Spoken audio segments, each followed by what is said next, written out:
मुबश्शिरा खालिद खाला नसीहत के हकीकी नाम से बच्चों में कोई वाकिफ़ नहीं था। वो महल्ले के कोने वाले घर में तन्हा रहती थी। मैं 6 साल का था जब वालिदा ने मुझे उनके पास कुरान पाक पढ़ने के लिए भेजा था। मैं उन्हें बाजी ही कहता था, मगर उनके पास पढ़ने वाले बच्चे बच्चियां उन्हें खाला नसीहत कहते हैं। मुझे हैरानी हुई थी कि ऐसा क्यों है, मगर फिर मुझ पर यह राज खुल गया कि सब उन्हें खाला नसीहत क्यों कहते हैं।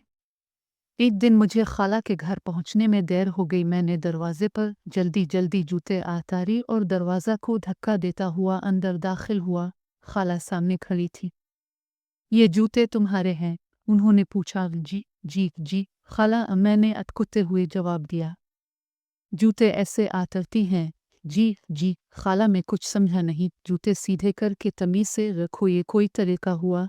एक जूता सीधा एक अलिफाल्टा। तुमने दरवाज़ा भी बदतमीज़ी से खोला था। जूते सीधे करके रखो और दरवाज़ा तमीज़ से खोल कर अंदर आओ। इस दिन के बाद से आज तक मैं जूते सीधे रखता हूँ और दरवाज़ा तमीज़ से खोलता हूँ।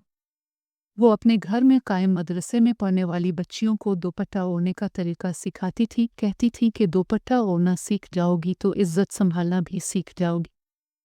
अगर कोई गलती से पानी खड़े होकर पी लेता था, उसकी तो शामत ही आ जाती। पढ़ने वाले बच्चे बच्चियों ने उनका नाम खाला नसीहत रख दिया था। कई बच्चे बच्चियां उनकी नसीहतों से चिढ़ते थे।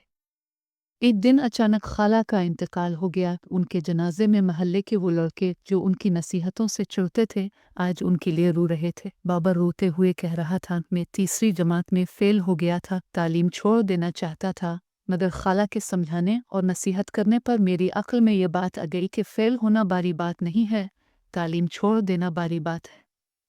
अगर वो मुझे इस वक्त ना समझाती तो मैं आज कामयाब इंजीनियर ना होता। राफ़े कह रहा था, मैं गिरबान के बटन ना लगाता था। खाला की नसीहत ने मुझे आदत डलवा दी। आज ऑफिस में सबसे खुशपोश और तमीज़दार इंसान हूँ। मैं सब की बातें सुनकर सिर्फ ये सोच रहा था कि बच्चों ने खाला का नाम खाला नसीहत रख दिया था। वो चाहती तो दिल बर्दाश्ता होकर बच्चों की तरबियत करना छोड़ देती, मगर नहीं। उन्होंने ये साबित किया कि मुखालफत उन्हीं की होती है जो हक़ पर होते हैं, और हक़ पर होने वालों को डटे रहना चाहिए।